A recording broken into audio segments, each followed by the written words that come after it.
Are we using full names? Come on. I probably won't. No, Well, I'll just bleep it out. No, that was a joke. That was a joke. Yeah, She unless was you want me in joking. there, then go yourself. When you feel something, you've got to let it out or it'll come out some other way. Hello, my name is McKenna, and today I'm here with one of my best friends, Dr. J.D. Barton. Yes, I said doctor. I have friends that went to college. And here I am, a doctor, unlike any of my siblings.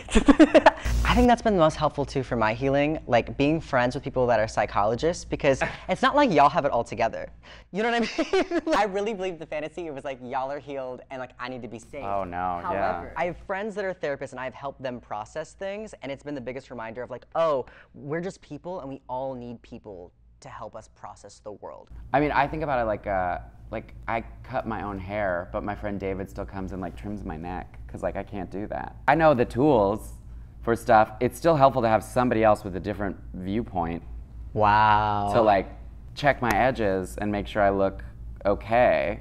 He went to school. I mean, the thing about therapy, it's great, it's super important, it's a way to like sort of check in with yourself. It's also like intimidating and hard work and scary, and so it makes sense that a lot of people sort of like avoid it and put it off. I mean, I think I gave you the referral months before you actually took it. I remember leaning on people that were not only like the same age as me, but going through the same things at the same time, which like peer support is so important in that way. Yeah. Like I don't know how I would have survived my teen years if I wasn't friends with people who were also getting kicked out of the house, people that are like understanding me. You need both, you know? Well, and there's something really unique about the therapeutic relationship where it's so isolated and it's really one direction, right? The purpose is for you to have a safe space. And so in that, like, it's different from a friendship. When I'm saying something to you as your therapist, you don't have to take care of me, you don't have to give that back to me, and you get to leave at the end of the session and not see me until next week or 2 weeks or whenever we do it. Like, the stuff you unearth in therapy,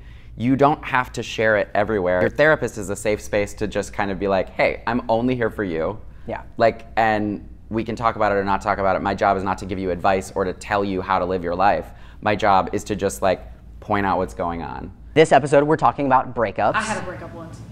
Stop it. Do you need a therapist? We as humans need to spend more time talking about relationships ending. Yeah. It was maybe like a year after I was kicked out of the house, I went through my first real breakup. Going through a breakup was like losing my family, not even all over again, but like for the first time. Because when I was surrounded by people that were my peers, I wasn't like really processing. I was doing the, you know, my mom and dad, I'm good, I'm cool, I'm gay, I'm gonna do my own thing. I thought I was dying constantly. Like I was shaking, I was like not okay. Yeah. You know, I think the thing that I tell people a lot in therapy, every single relationship you ever have and every relationship in the history of time ends.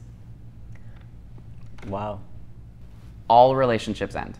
And we have so little vocabulary for how to handle it and for how nobody wants to talk about that fact. Mm-hmm. When like you either separate or break up or someone dies. Should we transition? You know I love those. We asked you guys a bunch of questions online about your breakup experiences. What people have been through, how it's gone for them, and what they think and what they feel. Touch my foot. The breakup talk. Having the breakup talk. Breakup talk. What's up, Miles? I saw your story. I'm here to answer the question. When is it a good time to break up? Or how do I know when it's time to break up? If you're having the thought that, hey, maybe I should break up with this person, or hey, I don't think being with this person is a good fit, or hey, I feel like I'm walking on eggshells when I talk to this person, it's probably time to break up. And there is no easy way to make that happen. The best way to make it happen is to have a sit-down conversation face-to-face, if you are safe to do so, and be honest. Not everybody's going to work out, and that's okay. It's all a matter of how you communicate it and how you choose to react to the situation. You cannot control how somebody else reacts, but you can control how you react to the situation. Yeah, I think this is really, really good. I think he's saying a lot of important stuff. If you think you may be going there, really think about it. And then it's not gonna be easy. Like, don't expect it to be like, oh, okay, when I'm ready. I know I'll be ready to end this relationship when I feel totally comfortable having the conversation. You're not gonna feel and it's comfortable. Like, I'm so sorry. You're not gonna feel comfortable. And I will say, some of us are anxious avoidants, And so when they have some conflicts, Well, don't look at me. their immediate is like, I gotta go. Yeah. And that's not always the answer. So I would encourage, talk to a therapist, talk to a friend who is a good, like, semi-objective listener and be like, these are my stresses. I remember I almost broke up with somebody that I ended up being with for 4 years because it was very early on. He was going to a pool party and I felt so jealous and weird about him going to a pool party. I was like, he makes me feel like shit.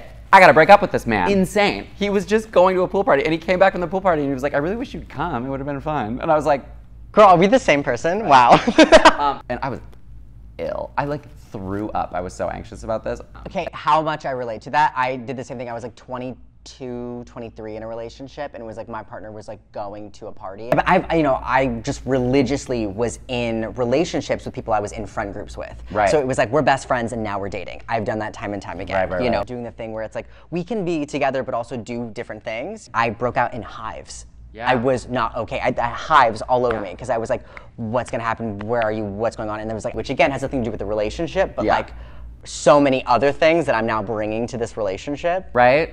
And so I was like, I have to break up with this man. He makes me feel bad. And it was like, no, you make you feel bad. Like he did not do that to you. The kind of thing that like I checked in with myself and I was like, wait a minute, he did not do this to you. He's not making you jealous. He's going to a party. And so you need a good like third party to like check in with sometimes and give you a little bit of insight on like maybe what's going on. Unhealthy breakups.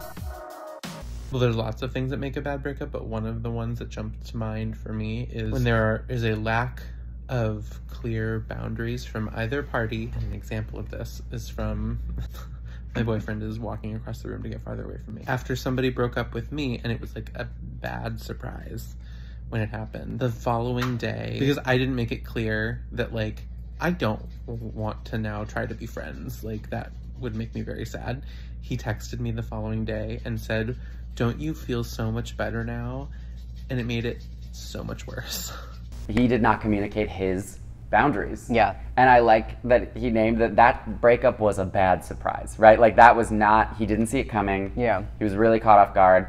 And then that person sort of chose to unburden themselves by being like, gosh, I am so happy we broke up like that. What a relief. I've just been feeling so conflicty, and I'm just thrilled that that's over. Also, it was a surprise, right? Which you need to do the work to figure out your own needs and wants and if you want to break up, but also like you should be communicating enough throughout the relationship that like it's not a total blindside. So my last breakup, you know that scene from The Bachelorette where she's about to dump that man and then he like goes on a 5-minute monologue all about how much he's in love with her? Oh, that was so hard to watch. So that was my life. He's like, how are you feeling? And I was like, gushing. Like so so great. Just I'm just not stopping. Right. And then he goes, so I don't feel that way. And I was like, ah. And so he doesn't break up with me. He just like states all the reasons why he doesn't want to be in a relationship, but then is like, but I don't want to break up. I eventually was like, had to cut the cord, but he didn't even do it. So he came to break up with me, but he didn't even break up with me. I think you have to come prepared, like knowing like the run of show, like as the breaker-upper. Yeah, clear is kind. And so like really doing as much of that work sort of on your own to figure it out. Yeah. Because asking somebody else to figure it out for you isn't gonna work. Like there's what we would describe in therapy as ambivalence, where there's sort of two sides to it. And you really haven't fully landed on either side, but you can acknowledge that both sides are sort of there. And I think a lot of people have had this in relationships. I know I've had this having been dumped up with, of the like... You? Right? I think you want to date me. I think you want to have this relationship in theory, and in practice, it's not working. Yeah. And having been that person as well, I mean, I described somebody to you a few days ago in the car, this dude that I dated that was just the best guy. So attractive, so smart, so funny, creative, interesting, like hitting all the boxes. And we just like chemically did not click. I broke up with him, and then I like fought to get him back because I was so like, no, this guy is so great. This guy is so great. He's now married to a great guy who I've also met, and I am so jealous of that man's husband, not because I actually want that relationship. I just wish I could have had it. Like, I wish that could have been for me, and it wasn't mine, and it wasn't for me to have, but I knew that it was good. I knew he was good. I knew he was the best, and he still is. He's the best. You know who you are. I think of that as kind of this, like, this thing where it was hard for me to be clear at the time, and I was in my 30s when I had this back and forth with him, because I was like, no, I know this guy's great. Why can't that be enough? You know, I think that this softball, this like breadcrumbing, I think is not always about, some of it's communication skills, right? Some of it is growth and understanding that, like, I need to figure my shit out and not drag you along while I figure it out, because that is miserable. But it's also just this, like, this thing of, like, I gotta learn myself how to communicate with myself well enough to then communicate effectively to you. And that is a really hard thing to do in relationships. Which is also something that you can gain, like a skill or just like a muscle, like anything you can you know, figure this out within therapy. Unhealthy breakup would be stalking someone, especially over social media, constantly checking out what they are up to, who they are seeing, who they added as a new friend. On top of that, falling behind on daily responsibilities. Don't want to know. Yeah, I don't need to know, don't want to know. Choosing ignorance proactively. Choosing peace. Choosing peace. I would love to choose peace. Like, I literally, in-app features as I've gotten older, best friend. Yeah, well, that's what I was just gonna say. That's also why I love a mute. You can communicate with somebody that, like, hey, like, I think, you know, I would like a social media, like, separation. And again, like, if somebody unfollows you and you've broken up, like, that is 99 times out of 100 their own self-preservation. That is not a read, that is not an insult. That is, like, they're probably setting their own boundaries. So around a year ago, I was in a long distance relationship with someone. Everything was going fine. We would text a lot, we would call a lot. Everything was like, it was great, it was lovely. And then around 3 months into our relationship, I get a email from him. Bearing in mind, we had never emailed before, but I get an email from him saying, hi, I think we should break up. Because of how all my past relationships have ended, people always end up getting hurt. I don't want to hurt you or anything like that. Which ultimately ended up hurting me anyway, so it was kind of irrelevant. Listen, I'm a fan of a letter if you really want to get something out and not have it be a two-way conversation quite yet. Okay, same. When I was younger and I just really was so shell-shocked from, like, everything with my family, I really wasn't able to communicate. I wasn't like a master communicator because I never had a voice when I was younger. And so whenever I would get in, like, fights or disagreements with partners, I would just shake. Like, I went through, I mean, you know this, within, like, my first relationship, anytime there was a problem, I would just throw up. I really couldn't. I'm a barfer too. Oh my God. Sometimes I throw up just because I'm tired. 2 infants. Immediately barf. I would just throw up, and I'd get rashes. I was so upset. And then what I did to cope with that, because I wasn't able to go from no communication to just, like, so much communication, I would be like, okay, I'm gonna listen to you, and I can't rebuttal. I'm gonna take a second and I'm gonna write a letter. And then I would write it down and then I would read it to them. Yeah. Or I would just give it to them, like, read when you can. And then have the conversation. But I think it's good, especially when you're trying to name, like, some very specific things. I have written letters with people in therapy where it's like, let's write down these feelings, because it's very hard for you to name them when you're in the moment, right? It gets lost. Or, like, people will say, like, oh, when you say it, it makes so much sense. And it's like, well, then let's say it together. Yeah. And you can say this clearly, because there are respectful ways to say just about everything you want to say. But sometimes it's very hard because our communication gets a little defensive or gets a little aggressive, or can be in a way where it's like, it becomes like about them, when again, it's really about the relationship. It's not about them. Yeah, and it's also, like, you know, the fear of, like, well, I could never say this to this person. And so I've done the practice of, I'm gonna write a letter and not send it. And one of those letters ended up being something where I sent that to one of my parents. And it was, again, about the relationship where it was like, I love you, but I've also been really hurt by you. Yes. And these are so Parents is a great person to send letters to, because parents get so defensive so quickly. Because again, being a parent is so tied to, like, their central idea of who they are. So a lot of times, and we'll talk about this with parents, but a lot of times, right, like, when you try to have this conversation with a parent where you let them know they've hurt you, they get so defensive that they will not listen to you now. Yeah. And so, like, letters can be really, really great. And some partners are like this in relationships where they're like, no, I love you, I would never hurt you. So if you feel hurt by me, then you're doing something wrong. Yeah. Because I would never do that. I love you, I would not hurt you. Yeah. So it gets messy. I was a trans guy in an all-girls Catholic school with a family who did not support him and actively worked against him.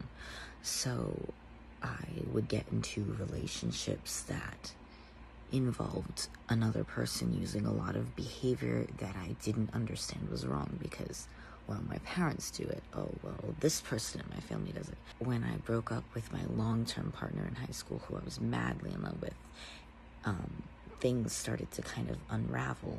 It's an important lesson to learn, especially as a young queer kid, because a lot of us are trying really hard to form relationships. That was so well said. Beautifully said. There were so many things within my early relationships. It was so similar and familiar to what I'd known. Mm-hmm. And like when you, what's the saying, like when you grow up in chaos, like you think chaos is normal. Like, you think that's fine. I do videos for myself like all the time. I've done it since I was 11, where I just kind of like check in with myself on my webcam and I'm like, this is where you are, this is what's going on. And I found one from like my first year of like being kicked out of the house. And I was just talking about like how much I missed my parents. And I'm like crying in this video and I'm just describing like, just like straight up abuse. And I'm like, I miss it. Like I miss it so much. I'm like naming things that I'm like, I forgot about, fully blacked out. And then it makes sense then people that I then had in my life post that, because I then met people that were very similar to these people. It was so familiar, it felt safe. Yeah, I mean, you seek out what feels safe, and sometimes the familiar is the safest thing. Mm-hmm. It's that the devil you know is better than the devil you don't, which is not necessarily true. Yeah. But it's hard to fight that instinct. It's like that thing of like people like, oh, they marry their parents or whatever, but it's like really you seek out people that like either value the same things as you, or oftentimes you seek out people that devalue you in the same ways you're used to being devalued. And because when that's going on, you're like, oh, this person sees me. They know everything. They see the bad in me, which means they're looking.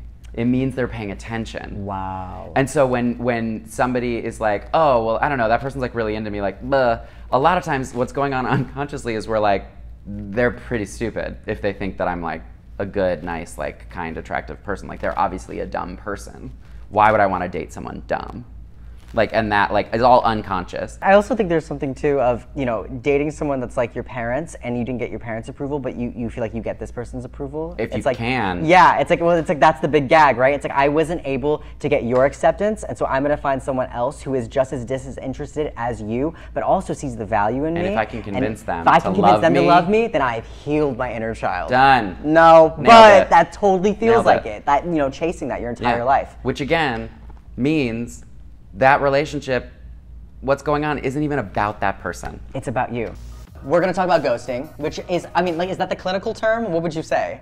Is it called ghosting? I mean, we'll call it ghosting. Yeah. I can't even think of, I mean, I would say like I'm not talking to you anymore. Intellectualize it, like a non-communicative, like disruption of relationship or something. What do you think about ghosting? Oh my god. Don't tell me all the things you don't like about me. I'd much rather you just leave me alone. Also, I'm a fearful avoidant anyway. I like to just leave me alone. Yeah. Best case scenario, you ghost me. Hi, Miles. I'm also Miles. So, is ghosting okay? I'll start by saying I'm very pro-ghost. I ghost people like I am getting paid to do it, like it is my full-time job. I'm going for gold. But the thing is, there's a timeline, I feel like, in which it's, you know, you can't really get mad. And that is before an actual relationship. Talking on the dating app, exchanging numbers, date 1, 2, 3, before you ever talk about like, do you want to be boyfriend and boyfriend or whatever it is. Do you want to be in a relationship? Before it gets to that point, you are free and clear. You can be Danny Phantom and go ghost. You are good. But it gets tricky when you actually are involved with that person, you know? It's like, it's a case-by-case thing. You know, if this is a terrible person in your life and, you know, they're hurting you and they're not treating you well, I don't think you owe them an explanation. And honestly, it'll probably feel really good not to give them one and to never speak to them again. And that goes for all shitty relationships. Ghost those bitches. Cut contact. But, you know, if this is a thing where it's just you're not wanting to have that conversation with somebody, especially somebody who you're like sharing your life with, that's bad. If you're not committed, if you're not like invested, if you're not in a relationship, I don't understand why you would be under an obligation to tell somebody, hi, I'm never going to speak to you again. honestly, I feel like that would suck more. I wish more people would just, in those early stages, just ghost and say nothing instead of saying, hi, here's all the things I don't like about you. I feel like that is more hurtful, you know? I mean, I love what they said about a lot of this, especially the like timeline, right? Like, if you've had 2-3 dates, like, you don't need to send an explanation of, you know, you never returned that phone call. Like, and that's, you know, you were like, oh, I'm really busy, but I'll get back to you, and you never did. Like, I actually ran into somebody that, at like a year and a half later, we'd had like 2 dates, a great time, ran into him, and in my mind, I was like, why did I never follow up? What happened? And I looked at the text messages, and our last date was like a week before my dad died. And I just like, ghosted. But I like just shut down. Yeah, I just shut down. I was like, it just was so out of my purview. And so some of it is not even necessarily, like, ghosting does not have to be personal. I think something that we need to talk about with ghosting is when you are in the adolescence of your identity or just in the world, like you're in your teen years or you're in your 20s, you're meant to go out, meet people, experience things, because you're really trying to like experience yourself and figure out who you are. And so I think there's a natural ebb and flow with any type of relationship, whether it's like platonic or romantic. And it's not like everyone stays with you. Like, not everyone is going to like enter to your 30s. And I feel like there's this miss where it's like, that was a bad relationship or that person wasn't good for you. There's a lot of certain people I was supposed to meet at certain times in my life that aren't in my life now, but it wouldn't make sense for them to be. I'm a completely different person, but maybe I wouldn't have been this person today if I hadn't met them at that point in time. Absolutely. I personally think ghosting's never okay because it's not something I would want done to me, but I know people that can't sit there and face the music themselves. Everybody should do what's best for them, and then if confronting the person is horrible to do for you and it's not good for your mental and it's not good for your healing process, then you do what's best for you. But I wouldn't want it done to me, so I don't practice those actions. Okay, I love the like full empathy of that, of like, that's not my run of show, but like, I see how people could get there and it's not malicious and it's not toxic. Right. If that's what's best for you and that's what you need, cool. You know, I often think like, what other people think about me is none of my business. Yeah. I feel like if you sit there and you list the reasons why this isn't working for you, it's almost prompting them to be like, let me do better, let me change this. Let me change this. Where it's like, no, this has nothing to do, it's not you, it's me. But literally, like... That person, as they are, is probably a great fit for somebody already, right? They don't need to grow, they don't need to change, they don't need to whatever. So the issue is the fit for the two of you. It is the relationship, it is the connection that is the issue. I am pro-ghosting, and what I mean by that is, of course not if you have a mutually agreed upon monogamous relationship just disappearing on someone. No, of course that's not cool. But often I think that if like you go on a first date and it's just like mutually not a good match and both parties feel that and nothing's been agreed upon, it can be a little presumptuous to reach out, be like, hey, I think we weren't a good match, if the other person hasn't even really initiated anything. Like, the assumption being that like you would otherwise be interested in this. And often I think it's a breaking up with someone that you're not dating often feels like, to me, a verbal explanation that has been made clear behaviorally. So this is our mutual friend who is also a doctor of clinical psychology. That's true. Dr. Audrey Wittrup. Dr. Audrey Wittrup. Love what Audrey had to say here. Behaviorally, there was a message. So the message was sent. It was communicated. Yes. And so the verbal or the written. So like sometimes ghosting like is an answer, right? Yes. And I think that's a really nice way. And again, she's a very smart doctor. Yeah. But yeah, the behavior is communication. What does a healthy breakup look like? The best and only way to break up with someone is to make sure you're both comfortable, to prioritize yourself, but to also be considerate of the other person, emotions-wise. Make sure you're completely honest. Collaboration and communication are the most important things in any relationship, even one that's about to end. So that's my advice.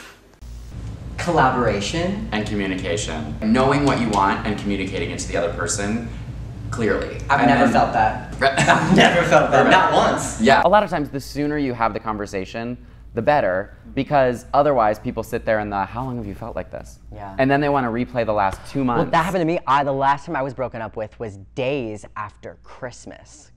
And so I was sitting here like, oh, you stayed through Christmas and then you're like, now let's do this. Which, when you decide that you want to break up with someone, but you're not doing it yet, it still comes out in conversations and looks and glances and conversations you're not having and things you're not doing, you know what I mean? Conversations you start having with other people. That's when like oh, maybe I will reply to that DM, or maybe I will give it a little fire tap. I feel like it's almost downplaying that person that you're breaking up with to think, oh, well, I have to stay for Christmas, or I have to stay with this. There's no way he'll be able to tolerate. Like it's so. There's no good time. I mean, don't infantilizing to be like, oh, well, they need this. Right. So I'm gonna think, no, do it. Say it if it's real, if it's happening. Say it now, and give them the best shot of then going through their grieving process and whatever that looks like, and then moving forward in their own right. Yeah, I mean, there are definitely bad days. Don't do it on someone's birthday.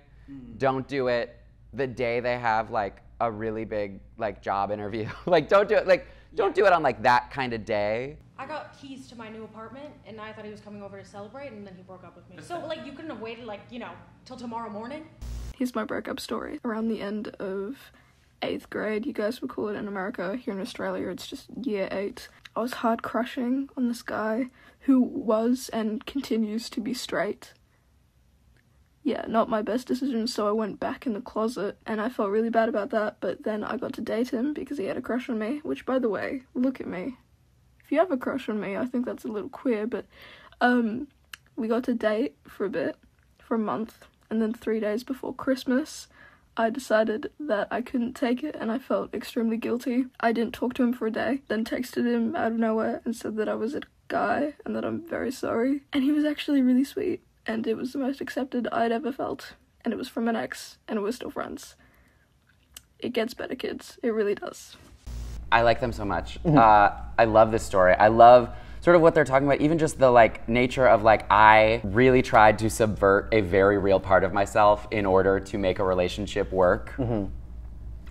It did not work. I also love the delivery of like, I'm a guy, I'm sorry. Yeah. Like, I'm a guy, I'm sorry. I'm sorry. That's just what's going on. Yeah. Yeah, and that's something that also got me through like my transition as well, and even just coming out in general, like something I kept repeating to myself was like, this is just what's going on. Like regardless of what anyone else has to say about it, it's like, this is what is happening, so either people can get on board or not, but like, I can't do any other thing. And they managed to both be like, cool to each other, and like stay friends now. And I think that that's it, right? Like this idea of like really just trying, like just naming to this person, hey, I tried to do this thing, I tried to be this person for you. I'm not that person. A healthy breakup can only really happen as long as both parties respect each other's boundaries. Like, you don't have to respect the person, you don't have to love the person anymore. But if they say they don't want to talk to you, then don't talk to them. But if both of you are willing to be friends, be sure you communicate the boundaries of the things that you're still allowed to do and the things that you aren't allowed to do anymore, because sometimes that can get confusing and it can, like, f*** up a friendship afterwards.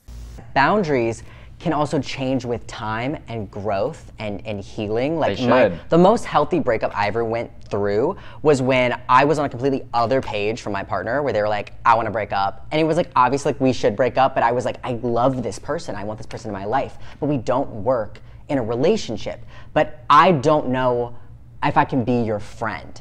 And so we went two completely different ways within like what our healing looked like and what we needed, where like I had to go in full like hermit solitude mode, and they were like, I want to hang with friends, I want to meet new people, and I was just like, I don't know how to swallow in public, you know, like I don't know what's going on, you know, and so it was like a year process until we both got to a place where it was like, oh, we could totally be friends, and we're perfect as friends. Yeah. Well, and like there's so much going on in a breakup that it's so important to be really paying attention to what you're feeling so that you can set real sustainable boundaries, right? So you really can say like, okay, if we break up and we immediately want to stay friends, okay, do we talk about people we're dating?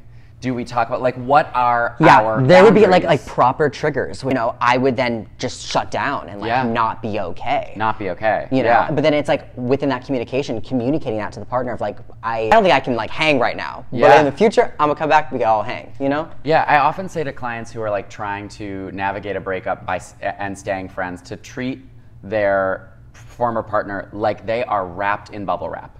Treat this like it is a brand new friend that you have just met. And so like you wouldn't say to a brand new friend that you just met, like, I'm actually so pissed off at you right now. That would be way out of pocket with somebody you just met, right? But what you would do is be like, I need to swallow this down and figure out if I want to keep hanging out with that person, and I'm going to treat that person like they are covered in bubble wrap. It is a rocky transition, and so really, really, really trying to treat the friendship after a breakup like you've just met as friends. Yeah. You know, calling them in the middle of the night or like whatever. Really, really be mindful about what those boundaries look like, and because you need to test those waters. Yeah. You need to test, what is it like if we go out to a bar together and you see me kiss somebody? How's that gonna go over, right? And some couples fizzle in such a way and they're done and they can already be like, you know what, work. Some couples were already physically sexually open while they were together, and so it's not so hard for them to see that continue. And you know, for others that is not the case. And so like really, really, really baby steps, starting the friendship from ground zero. Like, I love that. That's such great advice. Because it's like, you know, when you're so enveloped in someone, it's like they get so much of like your love, which also opens the door to every other emotion. Every other emotion. They feel like your anger, your sadness, so much deeper than any other person would. Yeah. And so it's so easy to just... Only make room for kindness and respect. And again, you don't have to always be thrilled, right? You can have moments where you're like, ooh, this is not going well for me. But it's your job in that to take care of you and figure out if you need to reset your boundaries in that. Because it's your boundaries right there that aren't working. Wow. If you're feeling it, it's your boundaries that are not protecting you the way they need to be. It's not theirs. Wow. You know what I mean? Are you a therapist? You should be you should work with people. Hold on, you should work with people that are like needing help process. Timeline to get over someone. How long does it take to get over a breakup, or should it take? That's a trick question because everyone is different, so it depends. Everyone takes different periods of time to grieve, to get over a loss. Retweet, also another psychologist. Oh, really? Yeah. People who follow me are psychologists. No, I agree with her completely, right? There are no rules. Don't let anybody tell you you should be over. I mean, honestly, anytime somebody uses the word should, there's a judgment. Like, the word should means that it is a judgment of a statement. Like, that's grammatically just what the word does. I've been telling myself, next time somebody breaks up with me, I'm going into their Instagram following list, and that's my new list of possible boyfriends. I can only date somebody from that list. God bless. How to get over someone. My go-to when it gets to getting over someone is I make a playlist of a bunch of songs, just absolutely anything that makes me think of them. And then I listen to it over and over and over and over again until eventually the songs stop having meaning. Like, they stop making me feel sad. And when I can listen to songs that make me think of them without, you know, wanting to be with them or feeling really, really upset, that's when I know I'm over it. I am so here for the reclamation of people, phrases, shows, songs that you have connected to a person. Like, the moment I'm like, oh, I feel this, I can't listen to this because it's this person, I'm like, we are just gonna listen to that all day, every day. No, definitely like having to party plan, because it's like you can't go off of like your comfort zone or like your feelings because you're feeling so many things. So it's not like, what do I feel comfortable with? What I feel comfortable with is like being in a blanket and crying. But what's best for me? So it's like whenever it was really bad, this is gonna sound so sad, I would wear yellow. Like, I would wear yellow and then I would like go for a walk. Like, if I was wearing yellow, I was not okay. Like, I was like, I'm going to put on a happy outfit and I'm gonna go outside and I'm gonna journal. Well, yeah, and also naming in that instance, right? Like, what are you sad about? Are you sad at the loss of this person? Are you sad at the loss of the stability, the dream, the future that you would have? Are you sad about the loss of, like, I remember in my biggest relationship, one of the things I was saddest about was like, I really liked his mom. Girl, don't get me started about the family members. That's always messed me up. You know what I mean? Yes, where it's like, oh, like I really liked his mom. It was sad to me to think about the loss of that, right? And so like, what are you sad about? And really, you know, you may have different like portions, different buckets of sadness, if you will. And like just taking the time to really understand, all right, I'm sad about this, I'm sad about this, and really starting to identify, because some of it may not just be, oh, I'm so sad, I can't live without you. It's, I'm sad because I'm scared that I'm gonna be alone. I'm sad because I'm scared that someone else is gonna do this to me like that. I'm sad because I really liked his sister. I think a lot of times too, it's really scary to have that talk with yourself and have that self-reflection, because if you realize that person wasn't as high on a pedestal as you had put them on, I mean, at least for me, it can feel so scary. Like, I need to have a crush on someone. Right. Like, I need to really like someone. Like, that needs to be like an underlying like narrative within my day-to-day, or else I feel really out of control. Right. And a really a loss of direction on what's going on. Yeah, totally. I mean, your Venus is in Scorpio. I hate you like so much. Your Venus is in Scorpio. Okay. Your Venus is in Pisces. It is. How to get over someone. We constantly ask ourselves this question when we're going through a breakup, because we constantly want to know when we're going to be over this person. Time is your best friend. It's not going to come instantly. It's going to be a while till you get over them. But every single day it's going to get easier. I promise that. And just make sure to take care of yourself and don't contact the person, because the more you contact them, the more you're going to miss them and the more you restart that healing process. So with days and spending time with your friends and doing what you love, it's going to get easier and you're going to be okay. I love you. First of all, I love him. What a dream of a person. Yeah. The full, like, also just even talking about like, he's already a therapist. I don't know if he is a therapist. Is that one of your psychologist friends? This is so beautifully said, right? Like, I think about breakups, right? It is a wound, so let it scab over, let it heal, don't keep picking at it, right? Yeah. Like, let it scar. There may be a scar there, that is okay. But like, fill your life with things that you enjoy, that are fun for you, and don't keep going back to a dry well.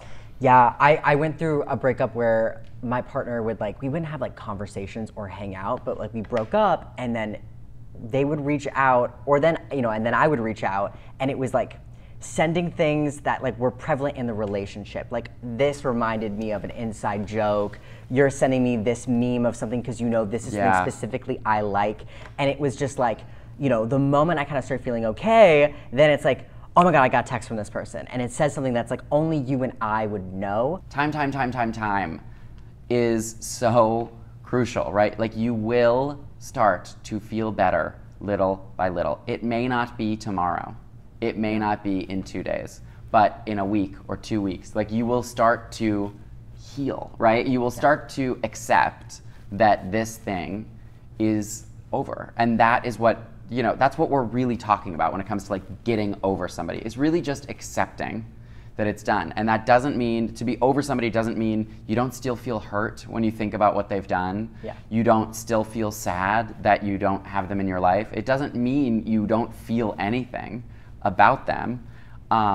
It just means that you've accepted.